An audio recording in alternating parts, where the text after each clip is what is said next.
Okay, so I did post the project contribution document. Those of you starting to think about project contribution, take a look at this and start working on it. The due date will be, or the last day to submit, rather, is going to be April 23rd. This will give us 2 weeks to have some back and forth. If there's any issues with your project contribution, I want to take your submission to be the start of a dialogue.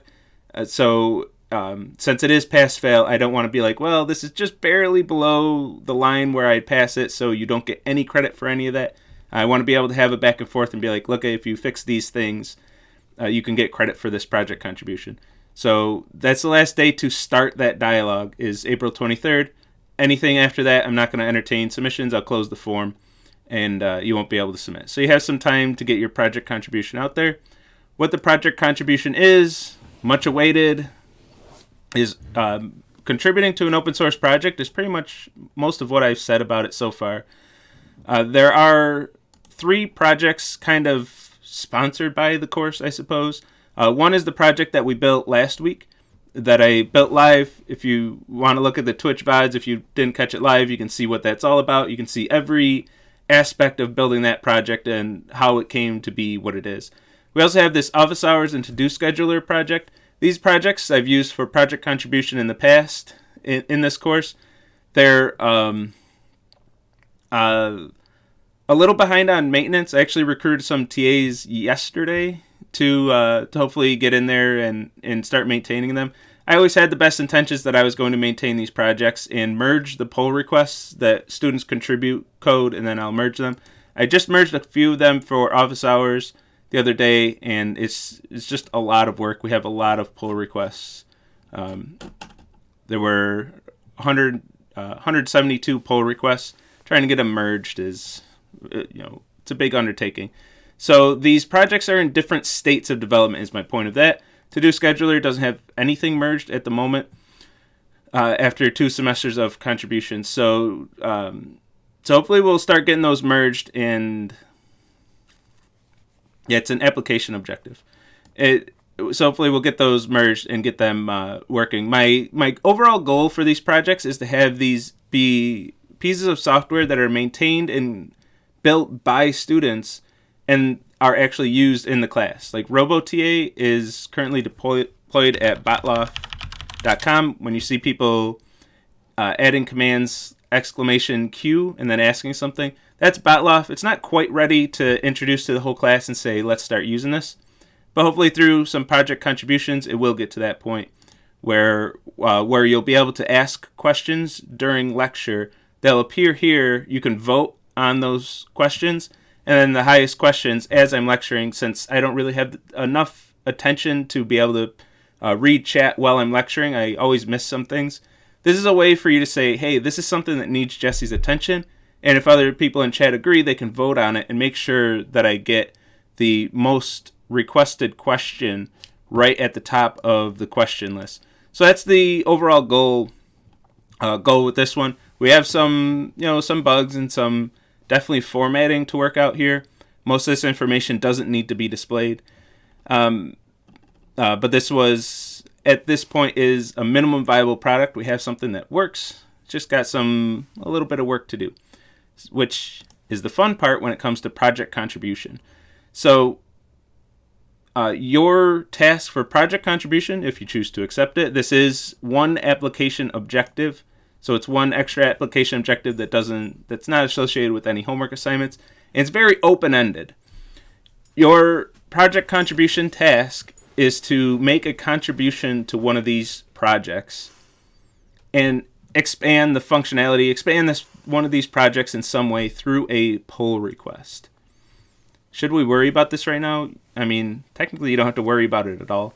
This is only if you want to improve your grade. And there are other options. If you get, you only need 6 application objectives, there are 12 available. If you can get 6 elsewhere, then you never have to worry about this. This is, and let me preface it with this.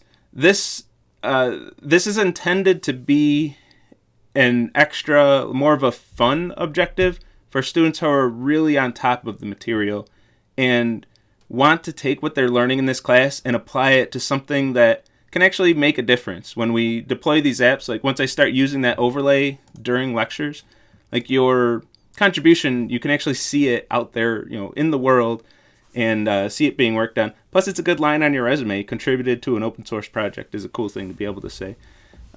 If you're struggling with the homeworks at all, maybe don't worry about this. I don't like saying things like that, but if you're already stressed out, maybe do other application objectives or something. I don't know. I don't want you to stress out. I don't know how to word that the best way. So I have some content. I'm not going to read this stuff, but how to run and test the projects and just some overall explanation of the structure. I'm going to skip over that. You can read it on your own if you're doing this, but I want to go to the requirements. There are 3 requirements for this. The third one I'll read first because it's just document your pull requests. When you finish your contribution, just give a little write-up of what you actually did. Requirement 1, you have to use at least one CSE 116 learning objective in your contribution. So you have to do something pretty meaningful to show that you can take the 116 content and apply it to solve a real-world problem, which is what an application objective is. So from LO1, write some thorough unit testing that tests a particular feature, which doesn't even have to be a feature that you wrote. You can just add testing to a feature that already exists. Use inheritance and/or polymorphism, first-order functions and/or recursion, or tree and/or graph. Use something from learning objective 1, 2, or 3 out of this list. In requirement 2, this is a case-by-case decision that I'll make with each, or TA will make with each contribution. But your contribution should have an acceptable amount of effort and work put into it. As a general rule, we'll look at your contribution and say, is this contribution about the same amount of work as a typical application objective on a homework project? So if you're using maybe inheritance and polymorphism, but you just added a very trivial application of that, we're going to say, look, that's not enough. Like, that wouldn't be an application objective on a homework assignment. It would be more like a lecture task. That's going to be your feedback, and we're going to say, hey, you got to do more than that to have it count for an application objective. And finally, the procedure. Going through this GitHub procedure. I have a video from last semester. I might just link that here because I don't think I'll find time in lecture to do this before the deadline to go through this whole demo. Or maybe I'll do it after a lecture. I don't know if there's demand. But this is the procedure you need to follow to make a contribution to one of these projects. So the big thing here is that you're not going to be collaborators on these repositories. So you don't have write access to the repository. So how do you make a contribution to it? And this is the standard procedure. This is what you're going to find in any open source repository if you want to make a contribution, is you're going to fork the repository on GitHub, clone your forked repository in IntelliJ, push your contributions to your forked repository, and push to that, and then create what's called a pull request on GitHub from your forked repository over to the original repository. I don't want to spend too much time going through all the details of that, but that's the general procedure. That's the procedure that you'll follow. I'll at least link my video where I gave a demo of going through all this from last semester. But I'll do something. I can do something live this semester, but not during a lecture, just because I can't fit it into the schedule before with any reasonable amount of time before the deadline. You have to submit. And then submission, fill out this form. Form's pretty simple. The URL for your pull request in this format. When you go to your pull request, grab that URL, paste it here. Explain what 116 concept or concepts you use to justify that requirement 1 of your project contribution. And then if you want to tell us anything else about this that you think will help us grade and assess if you've completed all 3 objectives, let us know right here, optionally. We'll go to your pull request. We'll go to the URL. we'll take a look at the code that you've contributed, and we'll make a decision after that. And you should have a better description than mine right here. I did this one live, so I wasn't taking the time to really give much explanation there.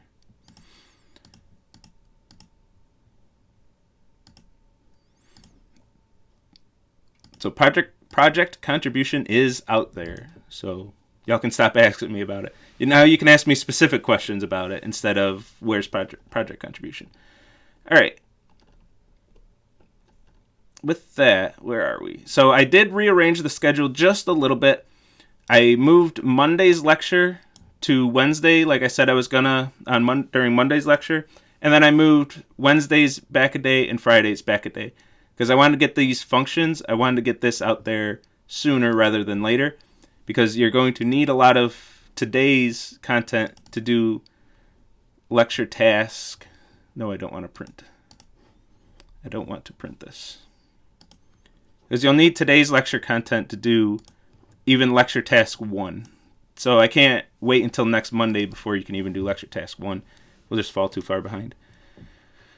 So I just did a little rearrangement of the schedule. So with that, I wish I could just always click in the right spot. It seems like a simple thing, but it gets so hard. So it's an extra credit assignment. My goodness, Blitzkrieg. I think you asked a lot of silly questions last time too, Blitzkrieg. Forget what you were asking last time. It's on the syllabus what project contribution is. Yeah, I was looking at the schedule. It was going to be 2 LTs today, LT 1 and 2. But I looked at the schedule, and if I did 2 of them today, there would be a day with none of them. So I figured, why not just spread them out a little more? Even if the lecture tasks won't exactly correlate to the lecture content every time for this project, I can still do just one per lecture for the next 6 lectures. The last one also won't be related to its lecture content, but that's fine. No, I don't mean, I shouldn't even said that, Blitzkrieg. Don't worry about it. There are no stupid questions. Well, some maybe, but the only stupid question is the one that I literally just answered and then somebody asked. Those ones drive me nuts, but these are acceptable. Those were acceptable questions. I shouldn't have picked any for it. But let's talk about some functions. Let's talk about applications of first order functions. If you're asking about PBD, some PBD questions, even right now, still aren't silly questions. I mean, all the deadlines are gone, but if you're like, hey, I really didn't understand what we did on PBD, can you explain that in more depth? Like, I got credit, but can you explain it? Like, even that's a good question. How far should we be on PBD? Everyone knows the answer to that now, because everyone knows the answer to that by this point. Yeah, like Jack Sparrow, where are project contributions? That's a bad question. Yeah, you all, thanks chat. And this is going to be on the YouTube video too, on YouTube. Twitch chat does have plenty of examples of bad questions. Questions that should not be asked. What is PBD? When is PBD due?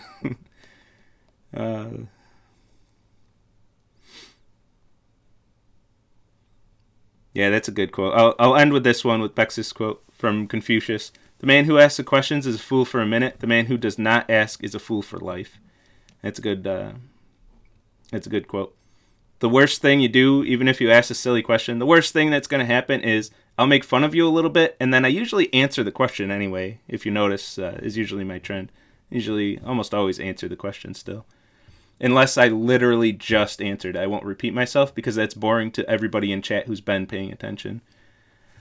At that point, just watch the VOD. I went through this the other day. Just a reminder for those of you who may have forgotten this, that I talked about the first week of class. Twitch does release the VODs for videos even as they're being recorded. So even if you just show up a little late, like if you missed something I said just now, and you're watching live on Twitch, YouTube, obviously you can just rewind. But if you're watching live on Twitch, you can go to the videos tab Click on where it says Hartloff right below the video. Click on that. That's going to give you more options. There's going to be a video tab. Click on that, and you can watch the VOD of the video that's currently being recorded. So if you ever miss anything, you can open that and rewatch whatever I just said. And then, just watch the VOD. You'll be a little behind. You can go back to live if you want to interact with chat and things. But even if you show up to a lecture 10 minutes late, you can still watch it from the beginning right then and there. Twitch has that capability. It's one of the reasons I like streaming on Twitch. But I don't know, there are other reasons. I guess YouTube Live does that too, doesn't it? Anyway, today's lecture test, genetic algorithm, lecture task 1. It's here, genetic algorithm. A reminder, genetic algorithm, var, the keyword var is banned, or any way of simulating state that changes is banned. You cannot use any state, any idea of state. So this is like the polar opposite of the last assignment of point of sale. For this one, you're going to write 2 methods, average and top k, following the same kind of structure. These are going to take type parameters like we saw on Monday's lecture, a type parameter, a list, and as actual parameters, a list of that type, and a function that takes that type and returns a double. For average, you're going to take each element of this list, apply this function to it to get a double of a value of type double for each element of the list, and then compute the average of those doubles, and then return that average. What this does is gives us a completely generic average method. Just like we have completely generic sorting methods that are built into any language that we're using, this is going to give us a completely generic average method that can take the average of any type on any value. And in the song class in the project, I do have 2 examples of calling this method just to make it absolutely clear what's going on here, where I call this with song ratings, a list of song ratings, which song ratings have either they have both a rating and an energy rating. So I call it 2 times, once to take a list of song ratings where the function is song rating dot rating, and the other one, the function is song rating dot energy rating. So we can take the average of a list of song ratings for a particular song, and take the average of either their ratings or their energy ratings. Just as a proof of concept that we could take a list of anything and determine what we're going to average, what property of those elements are we going to average. We'll define that by a first order function and then return the average. Oh, my mouse was on the wrong screen. And then return the average of that list based on that function. And yeah, Project 4, you can use anything you want. Nothing's banned on Project 4.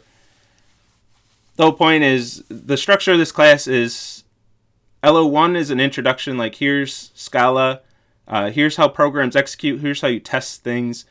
LO2 is, here's one programming paradigm, object-oriented programming. LO3, here's kind of the opposite, not strictly opposite, but in many ways the opposite programming paradigm in functional programming.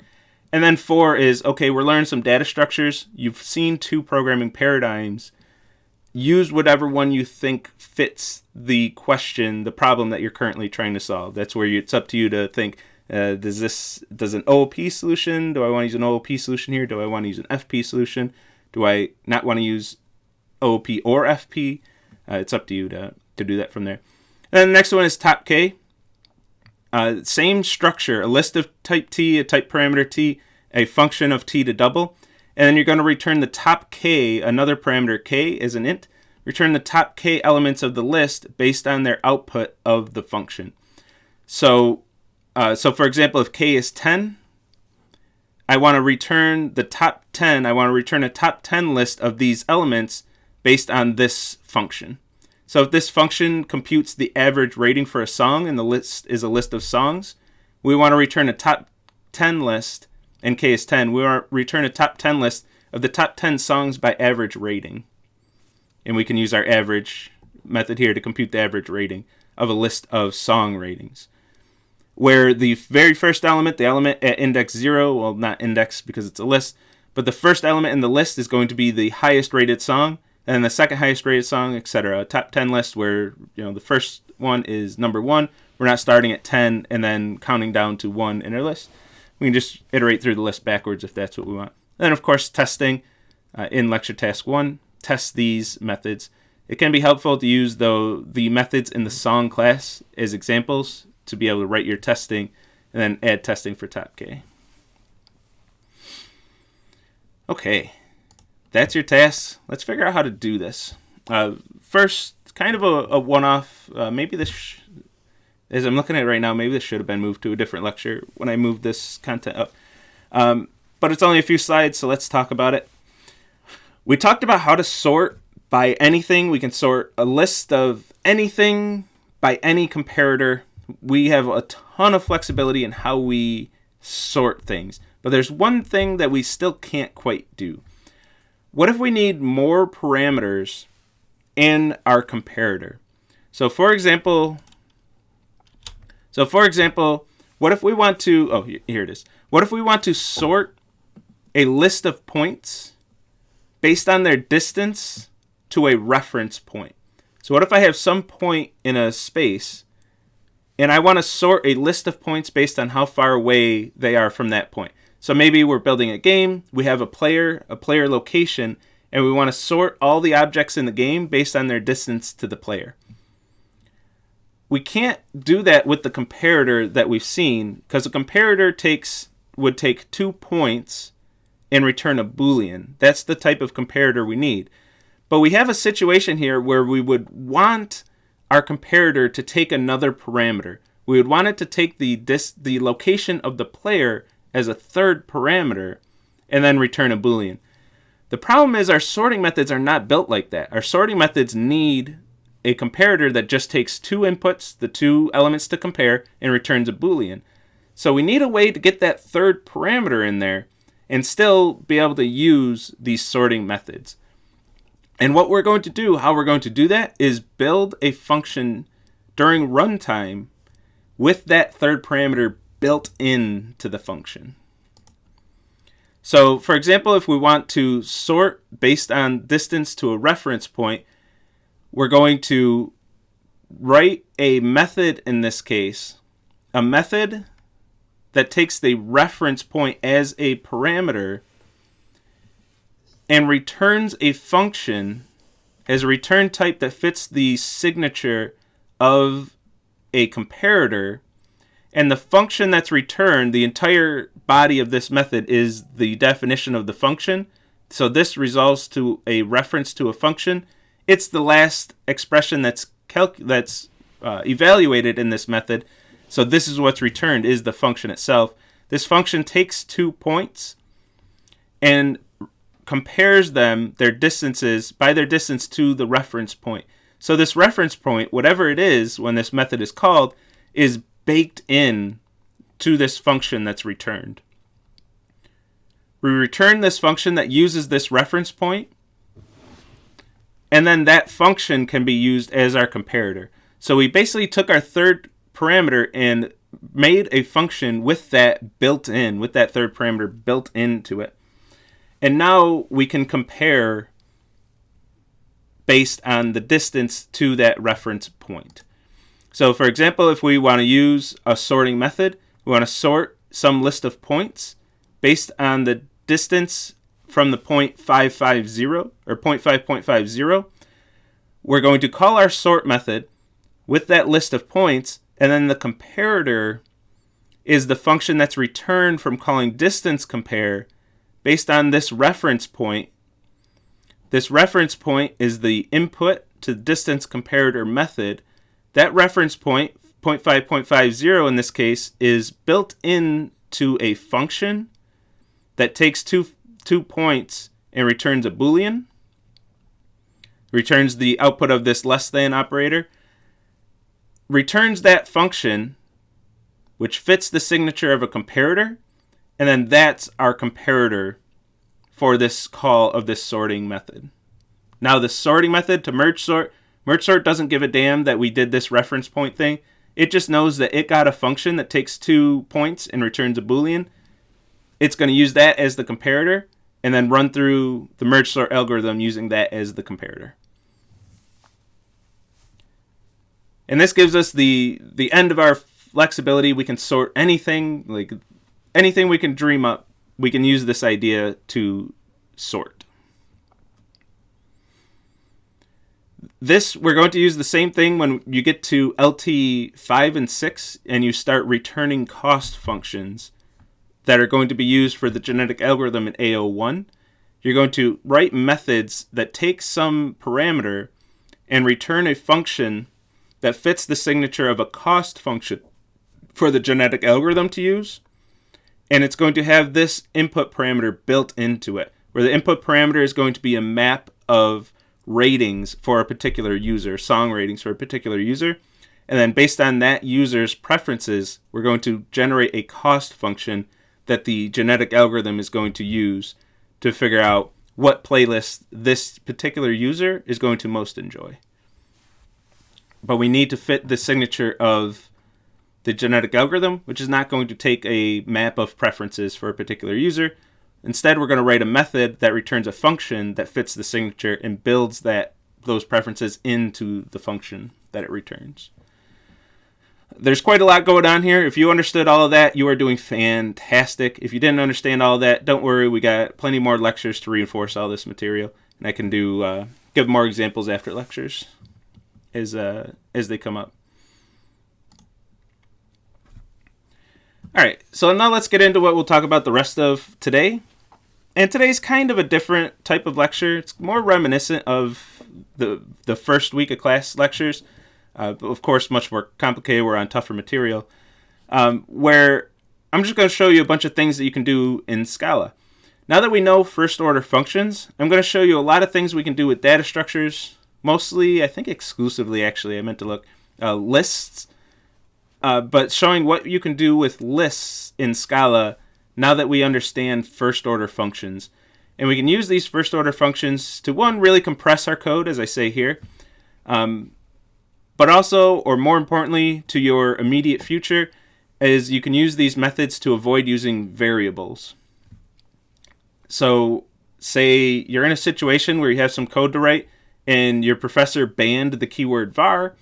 These methods are going to let you still get a lot done, even without that var. And I do this to show you these, in part, these collection methods and recursion later and immutable objects later. Banning var forces you into using these things so you can get experience with this new way of coding, which I think, what kind of professor would ban var?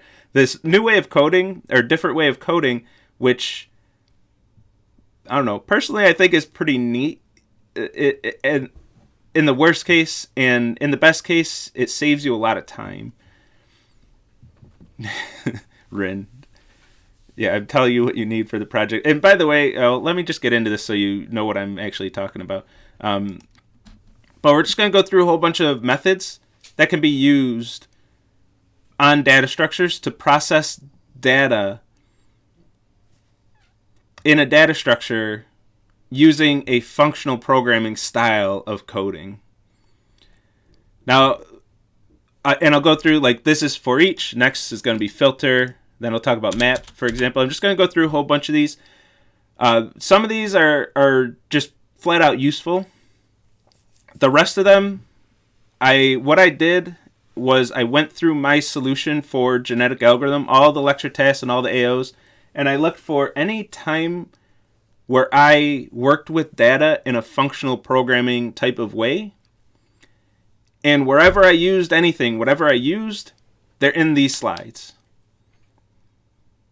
So if you understand every way that we work with data from these slides, you can use that to work with all of the data in the genetic algorithm. Now, of course, you don't know recursion yet. You're going to need recursion also. But whenever you need to work with data structures like this, this is going to be a way of being able to work with all of your data without using var. So let's see. And a lot of this stuff will be stuff that you already know how to do, but you don't know how to do it in a functional programming style of coding. So enough building it up. Let's just get into this. So first, the for each method.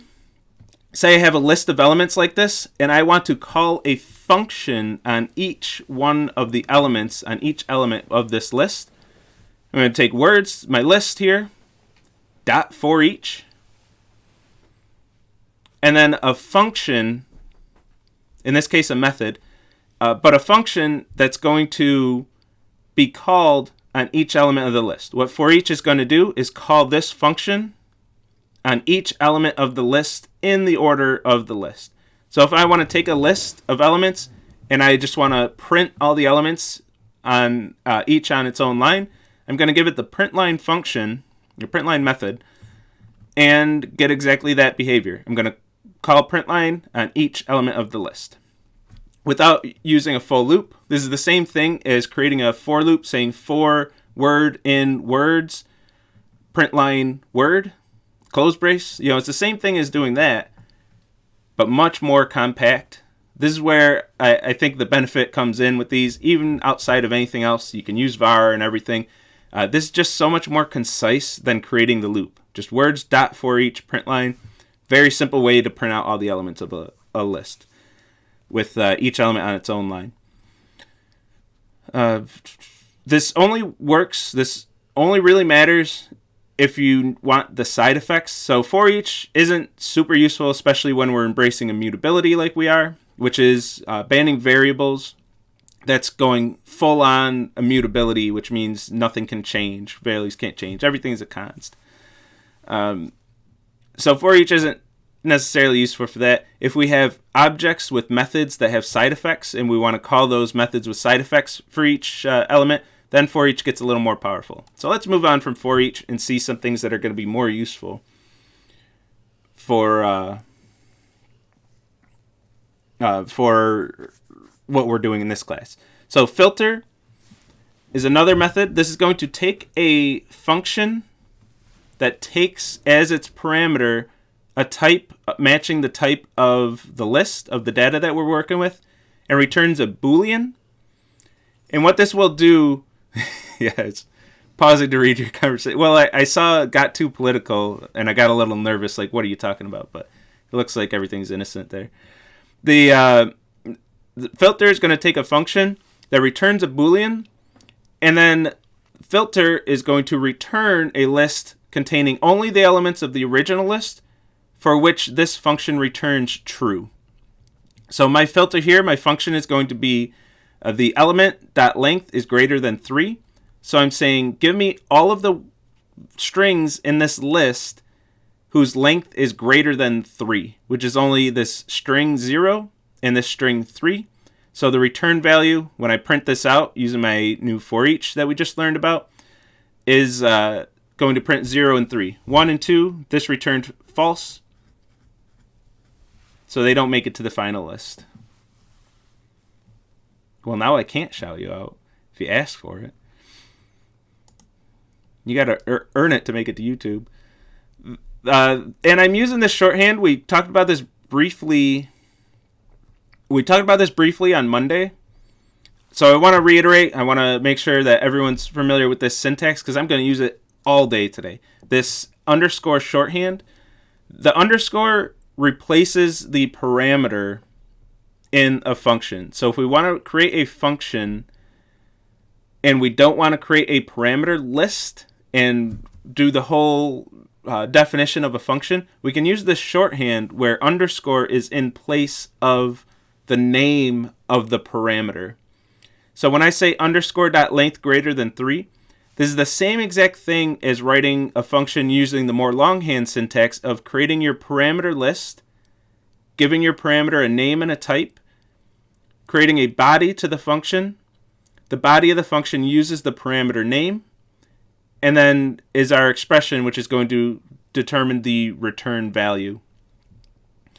This is the same exact thing as this, except we're saying, let's not bother naming the parameter. Just wherever, let's only provide the body of the function, and wherever the parameter is used, replace that with an underscore. And Scala will know what to do with this. As long as it can infer the types, it's going to let you do this, because we don't specify the type anywhere here. But here, filter is being used on a list of strings. So we know filter is expecting a string, and Scala's like, I got you. You mean a function that takes a string and returns a Boolean because that's what filter needs. This works for that, so we're going to be good. Can we use our own comparator function in filter? Yeah, absolutely. I just created my own function here. There's no built-in function that says length greater than 3. I wrote my own right here. You can replace this with any expression that returns a Boolean. You can filter on whatever you want. Anything. That's what makes these methods that use first-order functions so powerful, is that they have seemingly infinite flexibility in that they work with whatever function we give it. We can define this function to do whatever the hell you want. Whatever you want. How will this work with type T? Filter takes a type T. So in this example, T is string. We're working with a list of strings. We have a function that takes a string. So the type is string for this thing. The type parameter just means you can use this for any type that you want, as long as the type of the function you give me matches the type of the data you give me. As long as those two things are true, then filter is going to be cool with that. It's just going to say, oh, the type parameter T here is string because you gave me a list of strings and a function that takes a string. I see what's going on here. My T for this method call is going to be string. Can you do a variable that takes a type string? Kind of. Depends exactly what you mean by that. But a filter, actually the data structure here takes the type of the list. And filter is a method that takes a type T, which matches the data structure because it's a method of the data structure of the list. But classes and methods can take type parameters, and then inside a method or a function that takes a type parameter, you can create a variable of that type, if that's what you mean. But you can't have a variable inside a method or a class that doesn't have a type parameter, and you can't just use a type parameter in the middle of that method because there's no type parameter defined. So I'll use this syntax, this underscore syntax a lot. Read this as the element dot length greater than 3. Underscore is going to be in place of the elements of the list. Next, map. Map is crazy powerful and crazy useful. This is a very handy one to have. I end up using map all the time, just no matter what I'm programming. Map is going to be called on a data structure. It's going to take a function that takes the elements of the data structure, and whatever that function returns, it's going to return a new list, which are the original elements after this function is called on it. I can never word this the right way. It's the output values of this function after it's called on each element of the list. So if I have this list and I want to map its values to other values based on a function, I give it the function. Here I'm going to square each element. And this is going to return a list of all the inputs, all the values of the original list, after this function is called on it. So I get all the elements squared after I call this, after I call math.pow of the values of the list in 2.0, square all the elements, give me a list with all these elements squared. They should nerf this function. That is super powerful. The things you can do with this, and you should be using this quite a bit in your genetic algorithm in the assignment. Never going to understand what's nerf or buff. Nerf, it comes from video games. Nerf means something's too powerful that they have to make it weaker because it's killing the meta. Then I'd have to explain meta. You know what? Nerf means it's too powerful. Buff means it's too weak. It's nerf or nothing. Maps. The function for a map, the input type does not have to match the output type. Oh my goodness, is it 2:30 already? The types don't have to match. If I say the input, I have a list of strings, and I say the input.length, Scala's going to figure out what's happening here and realize that I want to return a list of ints because .length is going to return an int. So I just converted a list of strings, used the map method, called a function, gave it a function that takes a string and returns an int, and I get a list of ints out of that. So even if you want to change the type of a list, you can use the map method to do that just by giving it a function that takes a type of the list and returns a different type. Now I have a list of ints, which are the lengths of the strings of this list. Yield is very similar to map. It's largely a different way, different syntax of building a map, but it can have some uses outside of that. Is by using this syntax. Some places where you can't use a map, for example, when you don't have a data structure, but you do have a loop, and you want to collect elements from that loop. So yield, what we're going to do is put this little keyword yield, innocently enough, right in between, right before the body of a loop. And what this will do is, instead of just executing the body of the loop for each element that it's iterating over, instead, this is going to be treated somewhat like a method call or a function call, in that the last expression that's evaluated in the body of this loop is going to be somewhat returned. It's not really returned, but they're going to be, those values are going to be collected. I guess I should just read the slide. I used a better word there. They're going to be collected into a data structure. So what if this were a method, what would be the return value? All those values are going to be collected for each iteration of the loop, and they're all going to be put into a new data structure. And then we can use that data structure for whatever we want. So this is very similar to map. This right here is the same as the previous slide when we did numbers.map, math.pow_2. We're doing the same thing here. But where the advantage comes in is where we don't have a data structure already. We can have any loop and turn that into a data structure by collecting the values from the call of each iteration of the loop, each iteration of the loop. For example, if we just want to do for number 1 to 5, or if we want to iterate over like the indices of a data structure and combine two data structures in creative ways, we're going to have our loop. We're going to yield the output of that. And then one thing the yield keyword is going to do is what's returned from this whole for loop is going to be an attempt for Scala to match the type of what's being iterated over. So in the previous slide, we're iterating over a list. Yield is going to return a list. Here, we're not iterating over a list. We're iterating over a range. And it doesn't really make sense to have a range of doubles. So Scala is going to try its best and be like, you know what? I'm going to give you some other data structure. It's going to give us some sequence. I don't even recall what type of data structure this would return. But what I'm going to do, and what you can do, is put parentheses around this whole dang thing and slap a to list on it. Now you got a list. You don't have to worry about what data structure that was. Reduce, another very, very powerful thing. Reduce and fold are very related.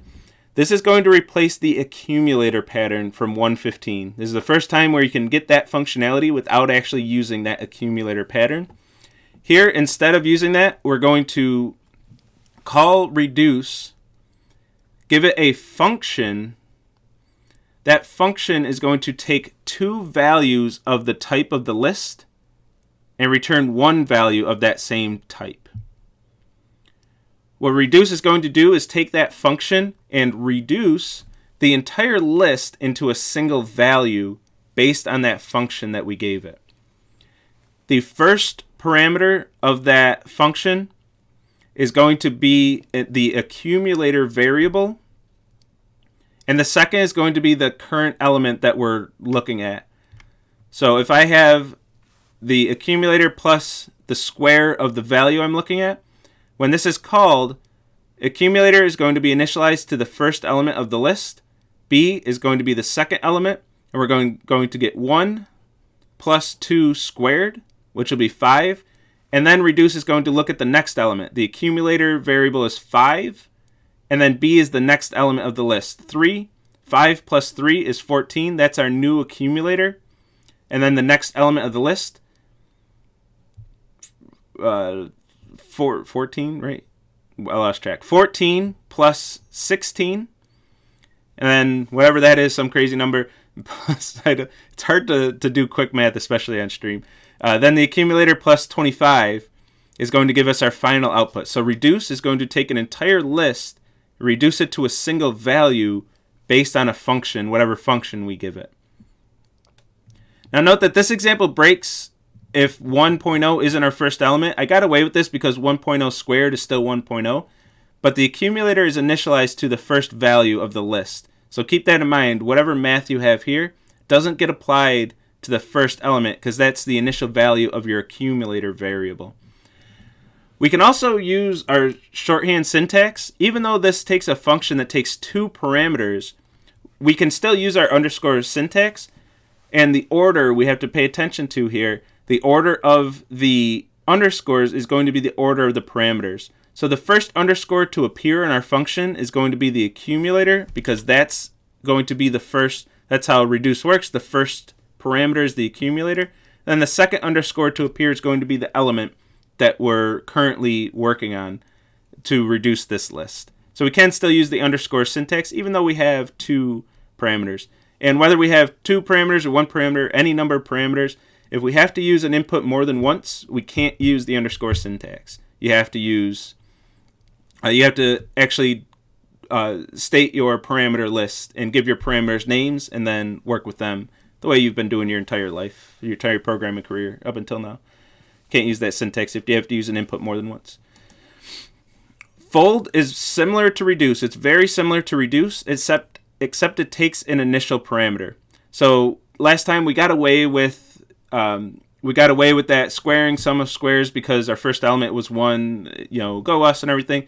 What if we can't guarantee that and we couldn't get away with that? We're going to use fold, which takes 2 parameter lists or 2 argument lists. The first list is going to be an initial value for the accumulator variable, and then a function which is going to be the same style of function as before, except now it's the first call of this function.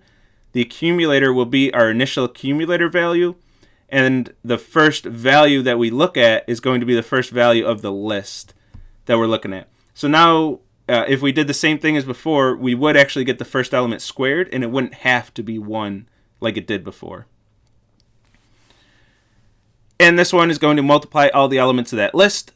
I need 1.0 as the multiplicative identity. So if I initialize this at 0 or take some default initializer, it might be 0. I'm going to get in trouble. But if I do fold, start with the multiplicative identity, and then multiply all the elements of the list together, and I get that 120.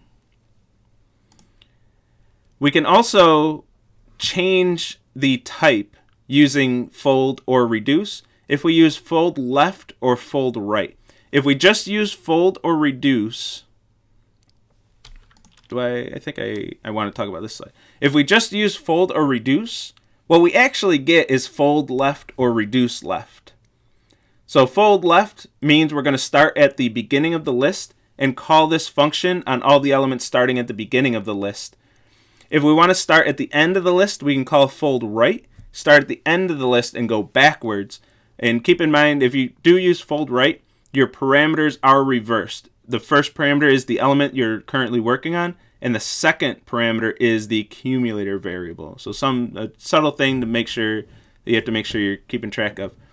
If you explicitly use fold left or fold right, you can give it a function that changes the type of the values you're working with. So if we have strings and we want to reduce or fold these into ints, getting the in this case the sum of the lengths of all the words of all the strings, we can do that here. We can initialize for fold left or fold right, initialize to 0, which does not match the type of the list, and then a function that takes takes an int and a string and then returns an int, and then we can get a final int. We can reduce this entire list of strings into a single int.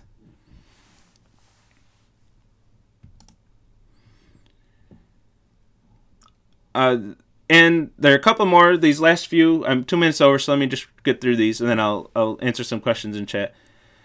A few more functions. These are ones that don't use first order functions, but I used in my solution, so I want to make sure I get them out there. And you've probably seen some of these ones before. Maybe not this one particularly, but DotSum is a nice handy shorthand for calling reduce with the addition function. This only works with numbers. You can't call this on like a list of songs, for example. But if you have a list of numbers, doubles, or ints, you can call DotSum on that, and it's going to do the same as if you called reduce and gave it the addition function. So a little bit of shorthand, a nice built-in method that gives you the sum of the elements of a list. Distinct gives you all the unique or distinct elements of a list. So here I have a lot of duplicates. If I call .distinct, I'm going to get a new list with only the unique elements, all the distinct elements of that list. So all the duplicates will be removed. Very handy if you're detecting or removing duplicates from a list. Slice is going to give you I always want to call it substring, but a sub list based on indices. So like slice is going to take two indices, the start and end of the slice, inclusive and exclusive. So slice of 1 to 4 is going to give me the values from index 1 to inclusive to index 4 exclusive. So this element does not appear, but anything up until that, so the elements 1 through 3 in this example, I can get those elements of my list. So maybe if you want a top 10 list and you're sorting, maybe slice 0, 10 is probably going to get you there. Reverse just reverses a list, gives you a new list with the elements of the original list in reverse order. Also handy in certain cases. Which brings us back to the lecture task.